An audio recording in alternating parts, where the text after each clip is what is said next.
Good morning. Online दुनिया service में आपका स्वागत है। चलिए फटाफट से बात कर लेता हूँ। इनकम टैक्स फाइल के बारे में जानकारी लेते हैं। इनकम टैक्स फाइल है क्या?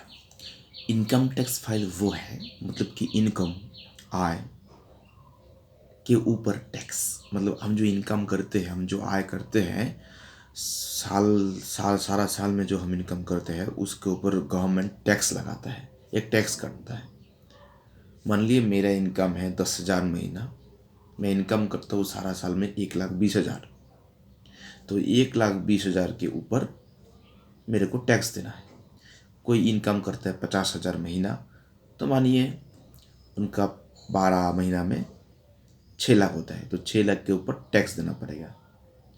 ये है, इसको बोलते हैं इनकम टैक्स। जहाँ से भी इनकम करे वो मैटर नहीं करता है, कहीं से भी इनकम करे, अगर लीगली इनकम करते हैं, पूरा साल भर में जो पैसा हमारे पास आता है गवर्नमेंट उसके ऊपर टैक्स लगाता है।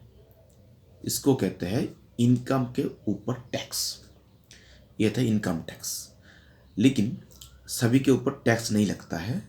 गवर्नमेंट के रूल्स के हिसाब से, इनकम टैक्स डिपार्टमेंट के हिसाब से एक स्लैब होता है इनकम का, उस स्लैब के ऊपर टैक्स लगता है।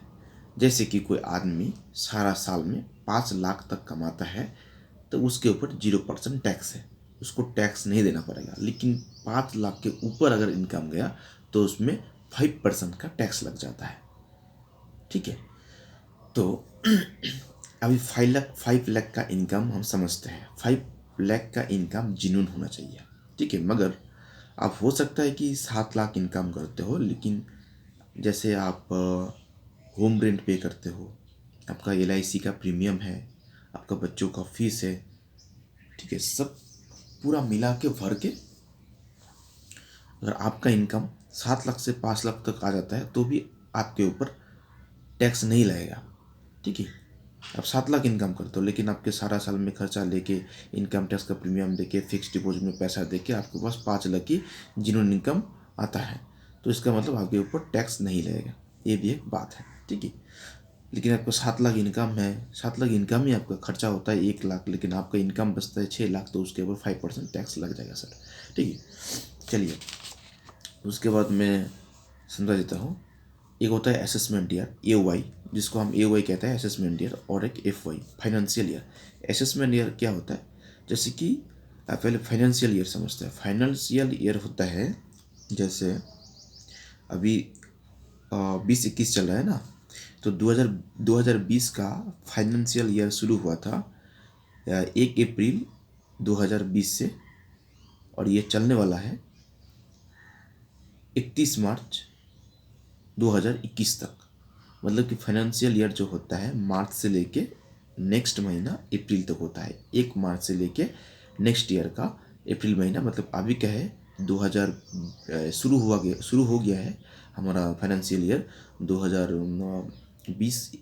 1 मार्च 2020 से ये चलेगा 31 मार्च, सॉरी आपका 1 अप्रैल 2020 से 31 मार्च 2021, ये अभी चल रहा है फाइनेंशियल ईयर। ठीक है, अभी अभी आपका 1 तारीख से इस साल का 2020 का, मतलब 2021 चल रहा है, लेकिन 2020 में जो ईयर शुरू हुआ था उसका मार्च महीना, अप्रैल महीना 1 तारीख से। ठीक है, और ये जो आने वाला 2021 का 31, मतलब 31 मार्च पड़ेगा। यहाँ पे जितना सारा इनकम होगा आपका, ये कैलकुलेशन होगा आपका एक आपका कैलकुलेशन होगा 1 अप्रैल के बाद, यानी 31 मार्च 2021 के बाद।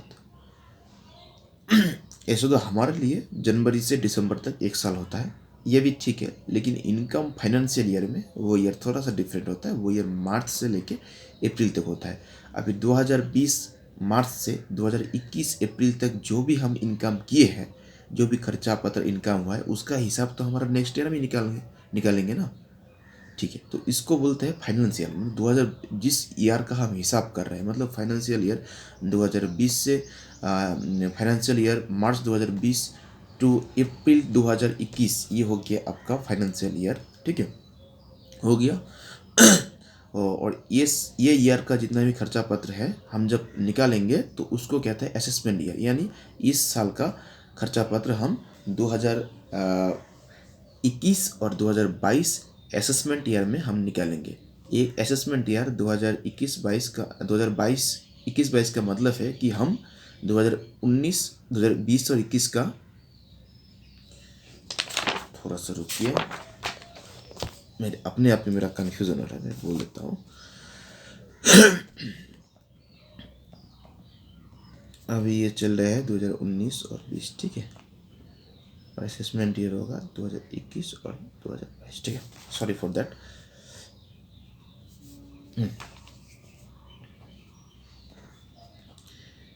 अभी फाइनेंशियल ईयर जो हमारा चल रहा है वो चल रहा है 2020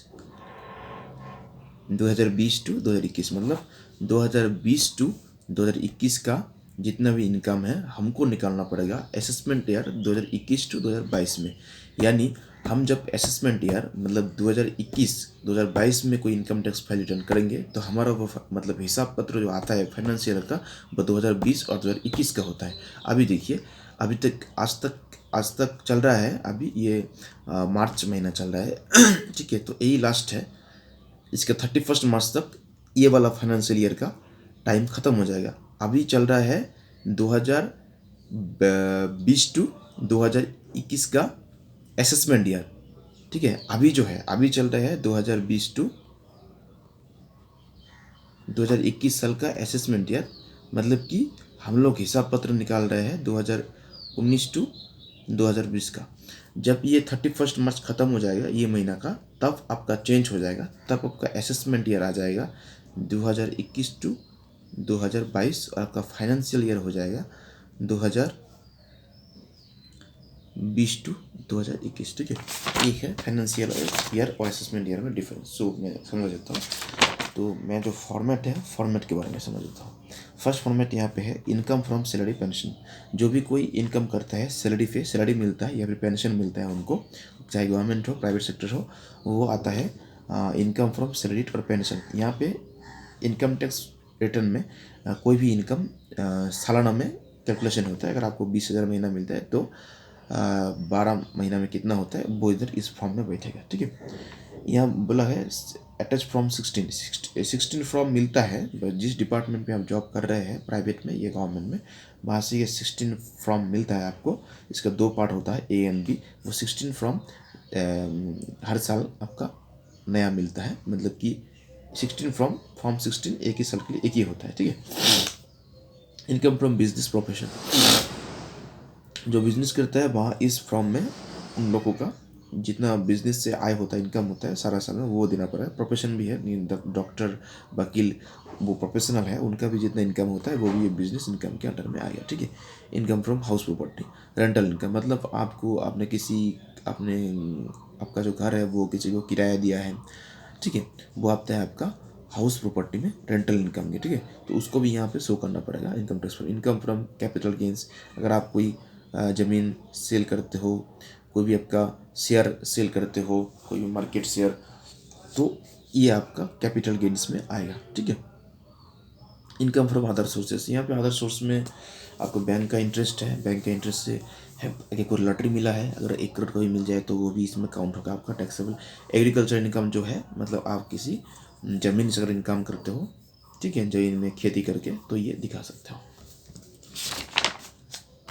चलिए, ये हो गया इनकम का पार्ट। अभी डिडक्शन का पार्ट बोलता हूँ मैं। Life insurance policy premium paid, अगर आपके पास लाइफ इंश्योरेंस कॉपी पॉलिसी हो किसी भी LIC से और किसी भी प्राइवेट कंपनी से, कोई मैक्स लाइफ बोलिए या फिर स्टार लाइफ बोलिए, कोई फिर दूसरा कंपनीज बोलिए, इंडिया फर्स्ट, तो सालाना भर में आपका कितना प्रीमियम जाता है उसमें ये आपको यहाँ मेंशन करना है। मेडिकल इंश्योरेंस 80D में वहाँ एक कलम है, रो है इनकम टैक्स रिटर्न में। मेडिकल इंश्योरेंस में आपको वहाँ कितना मेडिकल इंश्योरेंस के लिए आप कितना पे करते हो साल भर का, वो दिखाना पड़ेगा। हाउस रेंट पेड 80G है, ओनली फॉर सेल्फ एम्प्लॉयड। जो सेल्फ एम्प्लॉयड है मतलब कि बिजनेस करते हैं, वो अगर हाउस रेंट दे रहे हैं, कोई कहाँ पे अगर रेंट में रहे हैं, रेंट में रहते हैं, तो सारा साल में कितना रेंट जाता है पे करना पड़ता है, वो इधर मेंशन कर सकते हैं। पीएफ है provident fund, PPF public provident fund, NPS national pension scheme, bank fix deposits. अगर आप सारा साल में पीएफ में पैसा आपका रहता है, पीपीएफ में पब्लिक प्रोविडेंट फंड का आपका अकाउंट है, एनपीएस नेशनल पेंशन स्कीम है, एनपीएस जो आपका पेंशन का स्कीम बैंक का फिक्स डिपॉजिट है, तो ये आपको दिखाना पड़ेगा कि यहाँ पे मेरा सारा साल में मैं इतना पैसा इधर पीएफ अकाउंट में डाल देता हूँ, एनपीएस में डाल देता हूँ, या फिर बैंक डिपॉजिट में कर लेता हूँ फिक्स डिपॉजिट। किड्स स्कूल फ़ी, आपको स्कूल का कोई बच्चे का फीस देना है तो किड्स का स्कूल का फ़ी भी आप यहाँ डिडक्शन में ला सकते हैं। इंटरेस्ट ऑन हाउसिंग लोन, अगर आपका होम लोन है, अगर उसमें इंटरेस्ट आता है तो वो भी आपका इसमें इनकम टैक्स की तरफ से ये डिडक्शन के अंडर में दिया हुआ, मतलब आपको वहाँ पे डिस्काउंट मिलेगा। डिस्काउंट मतलब आपका जो इनकम है 7 लाख अगर इनकम हुआ सालाना, तो अगर आप होम लोन के लिए इंटरेस्ट देते हो वो वहाँ से भी वो माइनस होता है। हाउसिंग लोन प्रिंसिपल, इसका मतलब आपको वो ईएमआई नहीं कमेगा सर, उसके बारे में नहीं बोल रहा हूँ मैं। ईएमआई कमने का बात नहीं है, आपका इनकम टैक्स फाइल में आपका मान लीजिए सारा साल में आपका होम लोन का 2 लाख का इंटरेस्ट आता है, अगर 7 लाख का कोई इनकम है तो आप क्या होता है, इंटरेस्ट अगर 2 लाख का जाता है ना साल भर में, तो आपका इनकम 5 लाख में आता है, यानी आप टैक्स से बच गए, टैक्स से आप बच गए। ठीक है। हाउसिंग लोन प्रिंसिपल पेमेंट, और भाई हाउसिंग लोन का प्रिंसिपल पेमेंट करते हैं तो वो भी आपका माइनस हो जाएगा। मानिए कि 7 लाख का इनकम मैंने बोला, वहाँ से अगर आपका 1 लाख का इंटरेस्ट कट गया, इंटरेस्ट आपने पे किया, और 1 लाख का हाउसिंग लोन का प्रिंसिपल अमाउंट जो कैपिटल अमाउंट है उसको पे किया, तो आपका 2 लाख कम किया, वो भी आपका इनकम टैक्स में डिडक्शन के अंडर में आएगा। ठीक है। एनी अदर डिडक्शन, और कोई भी और अदर डिडक्शन हो तो इसमें आप इसको मेंशन कर सकते हैं। मैं कितना आप लोगों को समझा सका, ठीक है, आप लोग मुझे बताइए। मैं शॉर्टकट में वीडियो बनाया, देखिए वीडियो कैसा लगा। ठीक है। Thank you very much for watching this video and subscribe to my channel, also share it to your friends and make many subscribers. Thank you.